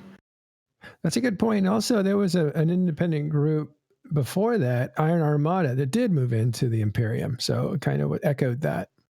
All right. Let's go into patch notes because they're coming up on October 8th. That's this Tuesday. Have we seen anything in there that's worth mentioning, Ron? Let me throw it to you first. I think the automatically packaging items, I think that's just really cool. One of the kind of constant things you battle with, right, is repairing items and then repackaging them so then they can stack and then you can store them. So getting rid of some of that so you can just automatically sell, and that I think is really great. The new mid-grade implant set, the Mimesis, there's been a lot of talk about that. So basically it's Triglavian, and it allows for about 20% more ramp up. So, it's going to have big ramifications for content bashing and also, big ships, right? That when you go out whaling or whatever, and everyone will have this. I'm curious to see what the prices on them will be and if they'll be in comparison. Does anyone else have any of you guys messed around with the Triglavians? I've done some Drekovic and some Ix and things like that, but what do you guys think? I fly them all the time. I love them. They're my favorite ships now. I mean, the Raven will never take its spot as number one in my heart, but I'm a big. I love the Nurgle. I love all of the Kikimora. I love all those. They're great. For small gangs specifically, we've been seeing a ton of use out of them. The fact that if you can stay on grid, you can start to break people's logi and you can start to break people's tanks makes it a really, really fun option for small gangs, and it doesn't feel so broken because you have to stay on grid for so long. And it's one of the like we're always very well. By we, I mean the EVE community in general, is always doom and gloom on when CCP introduces stuff and what CCP are doing. But this is like one of the Triglavians are some of the most well balanced, well thought out ships that are introduced in EVE, right? So you have these really fun, powerful ships that feel fun to fly, has a pretty high skill cap on it, and they don't scale for like fleet fights and stuff so much. So kind of it hits every one of the wants you need, and you don't have to worry about like 1,000 Leshaks fighting 1,000 Leshaks. Although that would be all. And they're a little expensive, right? So they're worth it, Like it's if they were, kind of the same as everything else, why would you even get it, right? So I love that they're just a little bit better, and they're very specialized and they add a lot to that kind of small gang it's a lot of fun. I know CCP Rise did a lot of designing with those ships, and it's funny how many, as Elise was saying, boxes are ticked with the design. He's just got to hand it to Rise. He did some of the balancing that happened years ago now, and he's done a bunch of things. But this whole new, like, almost racial line of ships, they seem to be having some traction, and that's a crowded space. Developing a new ship with new roles and fitting it in such a way is not easy to do. Yeah, no, he and his team first started that with the Mordu ship line, and I think you could see how much he learned from something like the Orthrus, which when it was first put out, it was a little bit too broken and a little bit too good for what it did.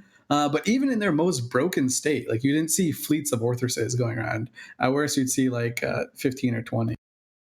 But yeah, he has really learned from how Eve players react to certain mechanics, and he's just done that. And I keep saying he because he's like the face of it, right?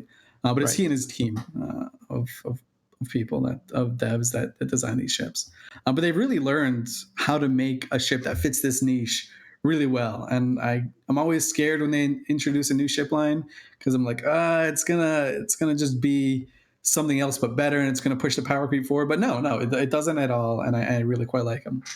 Well, that's one of the things that I got to give Rise credit for. When it comes to it, when they're introducing these new ships, it's not just a new ship that they're introducing. They also throw in a new mechanic. So it creates something that's different, that's not in the game, that lets you do things that you couldn't do before. I mean, the whole spooling up on the trig ship, that's pretty cool. So I think as long as they give him the leash to go out there and create new mechanics as well as new ships, the sky's the limit for new stuff. Yeah, and his team also did the sorry, I didn't mean to cut, but his team also did the boosh mechanic as well, the MJD destroyers. I know he was on the team that was responsible for that, and that completely changed the face of nullsec PvP for a long time. That was not popular at first. It was like, what? This is a really weird mechanic, doesn't really fit anything else. And now it's been adopted because people have used it to multiply their effectiveness in a different way. I know Ron doesn't like those, but no, I don't like them. No, I think they're just crazy. They think they're crazy. Yeah. Well, we also want to make sure that Fozzie gets mentioned in here, because he was a big part of the balancing stuff that happened back then. And he and his team, or at least he was the face of the moon mining changes, were some of the best changes I've seen to EVE Online ever. These guys are good at what they do.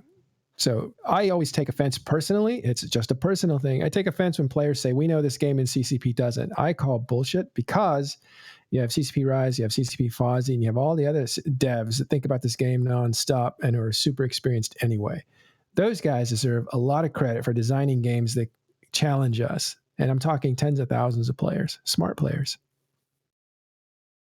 Should also mention CCP Signal. He did a lot of the Triglavian things, and he also did the Mutaplasmid, a lot of development around that. And he's so nice. He's actually going to be on the show, but every time he talks, he's like on the verge of giving away super secrets. So Rise is always wants to be there with him to tell him to stop talking. Yeah.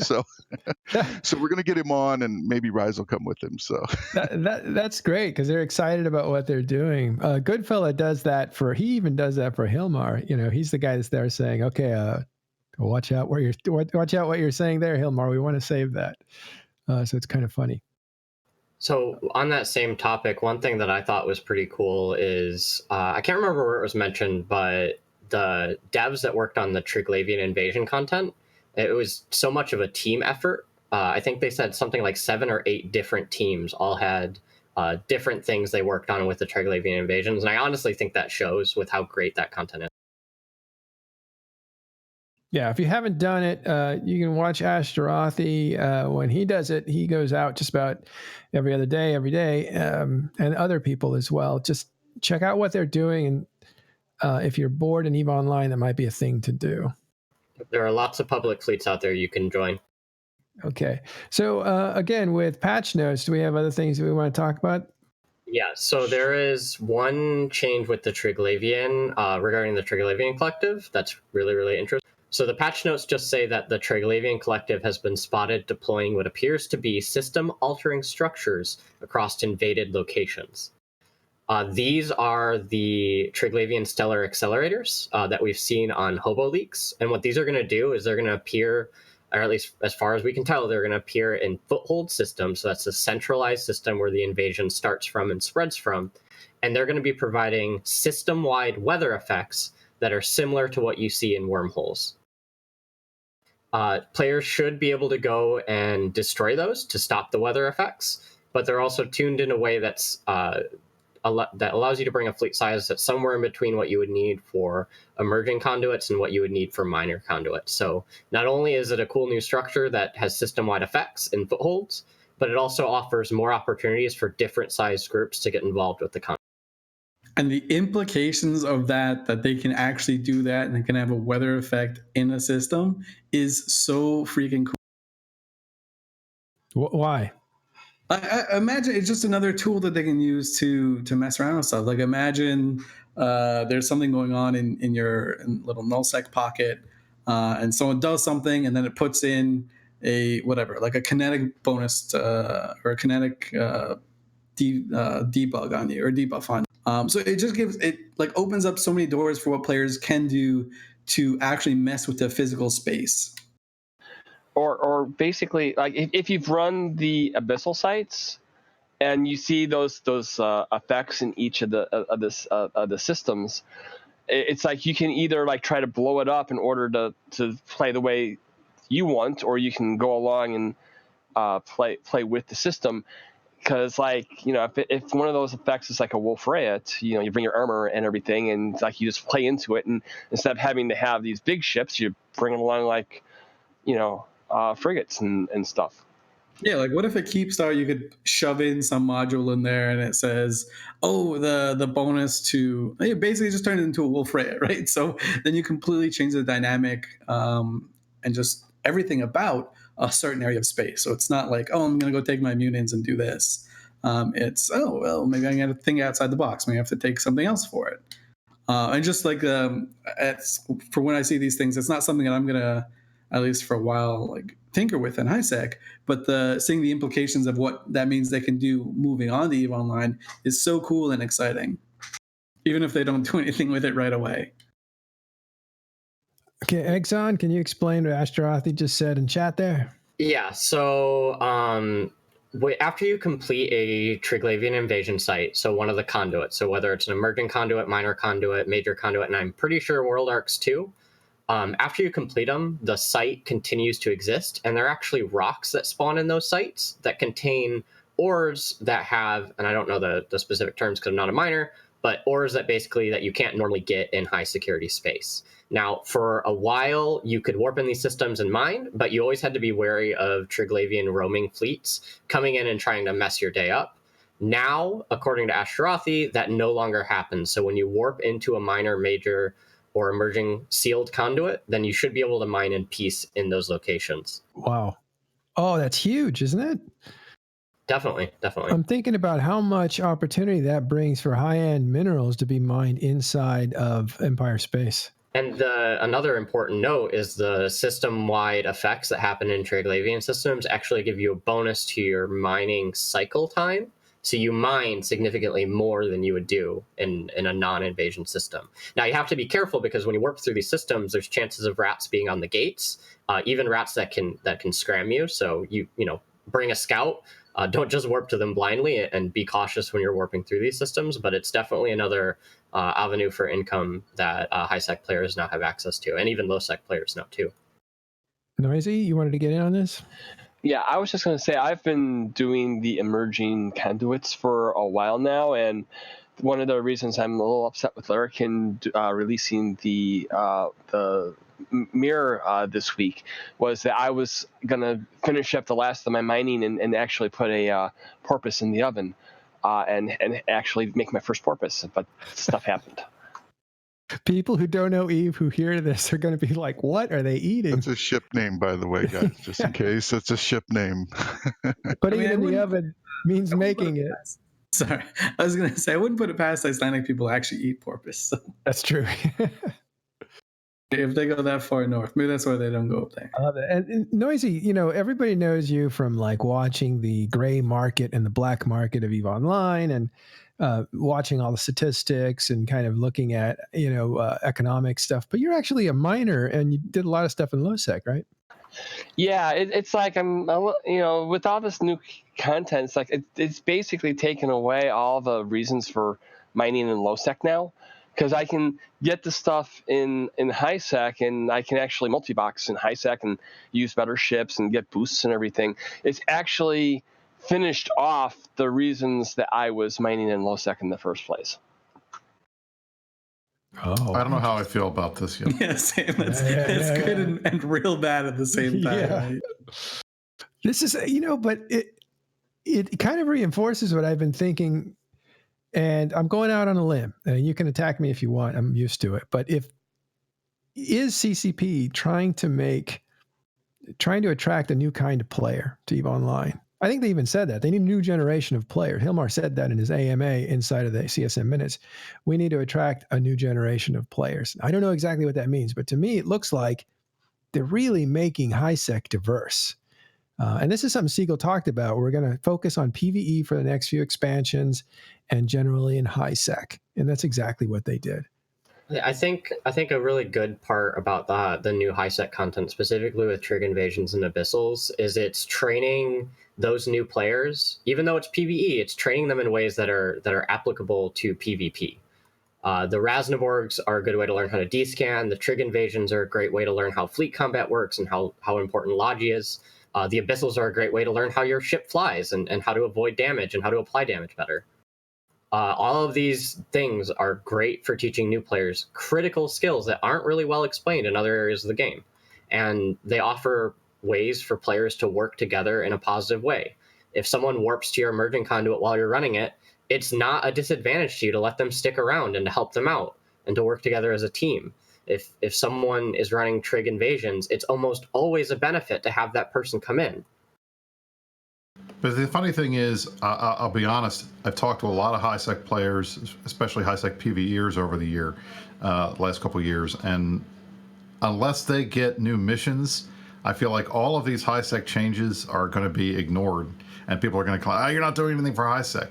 Because I constantly hear, we want new missions, we want more missions, and I feel like they're ignoring the fact that there are a ton of new things that are being introduced, as you guys noted, in high-sec for these players. Well, if you keep putting out new things, eventually you can just turn off missions one day and be like, oh, geez, sorry, the Trigs took out missions. Go do other stuff, which super chaotic would probably not go over too well. But it's like an option that they can do. They can dial down the rewards for missions to the point where if you're doing it, you're just losing money, right? Like there's no point to do it. Go try something else. I like this mission blackout thing. Sounds great. Then you really would. There you go. You really would kill the kid. Yeah. You know, I love all the kind of Triglavian high-sec stuff. I'm never going to do that. I mean, let's face it. But the real big thing from the patch notes, launch drones. What's up? What's up? Amazing. How do you launch drones? So, normally you would, right click or drag it out. But now they're going to add a new shortcut. Shift F will launch your drones automatically. So I think it'll automatically use that, preferred drones to launch or something. So you could just enter Shift F and you're good. Rejoice AFKers, botters. Well, it made no sense, right? Because there's a shortcut for launch for like recall drones, I think, isn't there? But yeah, Shift R, yeah. Yeah, but there was no default for launching them. And there's launching fighters and recalling fighters and all that, but it was just the launch drones was missing. But yeah. And I'm not sure who did that, but I'd like to think in some way, shape, or form, CCP Karko was involved. I'm sure. So let's just thank her anyway. Yeah, exactly. It's always worth thanking every show. Oh, it's cool. The last thing, at least in the patch notes, that I think is significant that I want to bring up, and this is because it's a quality of life thing. I think the most significant thing in all the patch notes is you can finally sell items without repackaging them. I mean, this has been the most annoying thing trying to deal with selling stuff. for years. It's like, why do I have to repackage it? Why can't I just sell it? The fact that it's not repackaged, just let me sell the thing. They finally introduced that. I mean, that's a huge change. I'm looking forward to it. And it's a little tiny thing. It's a Carcore little thing, and I'm sure it took a lot of effort on the back end, but it's going to make a lot of selling stuff a lot easier than it is right now. Right. All right. You can check out those patch notes on eveonline.com. Go through and find things that apply to you that make it interesting. Those are some of the highlights. Thanks, guys, for going over those with us. A couple announcements before we take off. First, we are really happy to bring aboard Ashy in Space, who's going to be doing articles for Talking in Stations. She will be our lead editor. And Brisc here is also going to be an editor in that effort, along with Karate Magic. These are three people who are very seasoned with writers. So, Brisc, thanks for helping with this effort. It's been a little while since I've done some editing. I used to run a pretty good website, and I was doing it all the time. So, looking forward to getting back into business. Yeah, you've edited some stuff I've done. You're terrific. So this is going to be a really good group. If you're somebody who wants to write, we're not going to pay anything. So it's not going to be 500 million per article or 250 million per article. It's nothing. It's just if you want to join a team that has good editors and basically a team that is going to help you become a better writer and put graphics to your work and really push you out there. Come to Talking in Stations and give us your thoughts in the form of articles. We'll dress them up, put them out there, and get them in front of people. So thanks in advance for that. Also want to say that Ash did a really cool thing, and she did this. It was announced a few episodes ago on Talking in Stations. She recreated the EVE Online jukebox. And I personally am going to miss this because CSM said it was okay for CCP to get rid of the music. But she recreated the old jukebox. Vote them all out. Right. And you can check it out. I've put it twice in chat, and we'll put it in the show notes. It is ashyin.space, spelled out, /jukebox. And it plays the songs of EVE Online the way we used to have it inside the game, which is really cool. All right. I think that's all the announcements we have. Again, you want to watch the last episode that we did. There was a special episode with CCP Goodfella and CCP Dopamine. CCP Goodfella is on Twitter now. Please follow him. Look him up. He's a good guy. And do you guys have anything else? I guess we should do something you may not know, but we're kind of going long here. So after this episode, we're going to make it mandatory preparation because sometimes we don't plan for it and sometimes we run out of time. But next time it'll be mandatory. There will always be a something you may not know in EVE. Right now it's still voluntary. You guys have anything? If not, it's totally fine to opt out. I've got something. All right, let's hear it. So you might not be aware that if you are trying to do emerging conduits in HiSec, or if you're trying to avoid the Recon or Rasnabor Damavix in HiSec, you can actually look at the agency to figure that information out. So in the agency, you'll see for your current system and one system out, the roaming entities. If you go to the Exploration and Combat Anomalies tab, it'll tell you what roaming entities there are. If you see Triglavian Collective there, you'll know that Rasnaborgs are in the system. And you'll also see the emerging conduits appear in the combat anomalies. Now, there's, I don't know if it's a bug or if it's intended, but you can see the number of anomalies in systems farther away than one jump out from you, but you can't see what they are. But because of how emerging conduits work, if you look at the agency in Exploration Combat Anomalies, if you see a system that has like 10, 12, or more unknown combat anomalies, there is a very, very high likelihood that that system has emerging conduits because of the way after you complete the emerging conduit, it sticks around and becomes a sealed emerging conduit, which is where people can go do mining in. So because of that mechanic, it's a really, really easy way to find where some of these emerging conduits are and travel out to them to start doing them. And those are the soloable Triglavian invasion sites that appear outside of invaded system. Neat. All right. And then something you may not know. You said something you may not be aware of. That's a different show. Just kidding. Thank you very much, Exonfang. Appreciate it.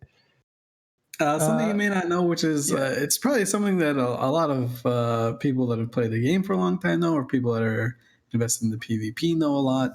But in case when you fit a micro warp drive on a ship, it like reduces the amount of overall capacitor that you have. If you ever find yourself in a bind, you need some extra cap, like if you're in the middle of a PvP site, or maybe you're like in the abyss and you just need a little bit more capacitor. You can right click and offline your MWD, your micro warp drive, and that cap penalty goes away. So you get your initial capacitor back. Thank you. Awesome. Listen, I didn't have one, but I'll just throw this one in because it just popped into my head when you were talking about capacitor. You may not know that in order to jump to a Titan, if you've never done it before, or a Sino, if you're in a ship that can jump to a Sino, you can right-click the capacitor and scroll up to, what am I scrolling up to? Jump to, thank you. And you can find the options that you have of people that you can jump to. They may not be in your range, and it'll tell you not in your range, but if you already know who you're looking for, you can just hit your capacitor with a right click, go up to jump to, and select the person you want to jump to.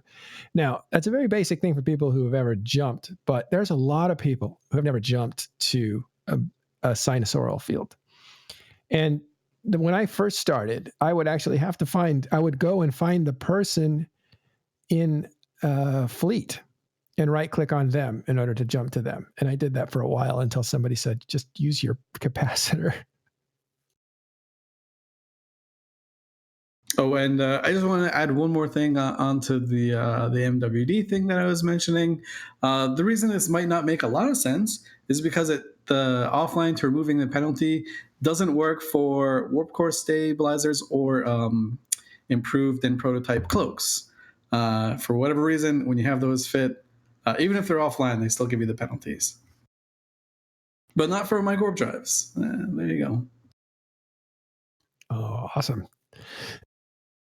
All right, guys. Anybody else have anything? If not, we will close out and raid somebody. I saw some newer players that were kind of making fun of someone that had the auto targeter on the high slots.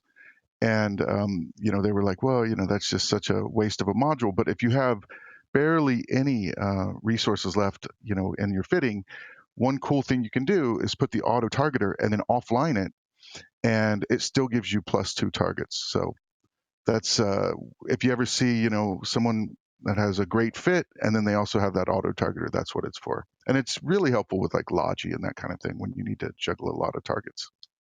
If you do leave it on, though, never actually activate it. Don't activate it. It's the worst thing in the world. Exactly. Don't listen to these heretics. Always every random object in space you will target. Don't do it. Well, there is a setting that allows you to auto-target anything that targets you, right? You can shut that off. Which is also bad. Should shut that off. You should shut that off if you're in a big fleet fight, because you don't want to automatically be targeting, and especially if you're Logi, automatically targeting ships that are targeting you. But it is something that's really good in other situations, I think. I just don't know what they are. All right. Thanks, guys, for all that incredible advice and wisdom. We'll start to make those things a little more usual. Maybe we'll even get them to player levels that are less than expert. All right. So anyway, I want to thank the guys for coming out today. It was a great show. I really enjoyed it. I love being on this show. I got to go and make sure my son knows that I wasn't looking at other EVE players. And that all that gets worked out before it reaches my wife. Just take a screenshot of this. This is what you do. Yeah, this is like these 3 mugs. Yeah, look at all old men like me. Just kidding. Thanks, guys, very much. Really appreciate it. NoisyGamer, thanks for coming on. Exonfang, appreciate it. Ron and Elise and Brisc. And also McLeod, who never gets to be seen, but he's there doing all the work, making sure that you can hear us and you can see the stuff that we're talking about. Thank you, McLeod. All right. Thank everybody that works at TIS, and thank you for showing up and watching us today. We are going to raid Joe Bain, who's a friend of the show. He's great. So check him out. It's a lot of fun to watch. Thanks, everybody, for hanging out with us this week. We will see you next time on Talking in Stations.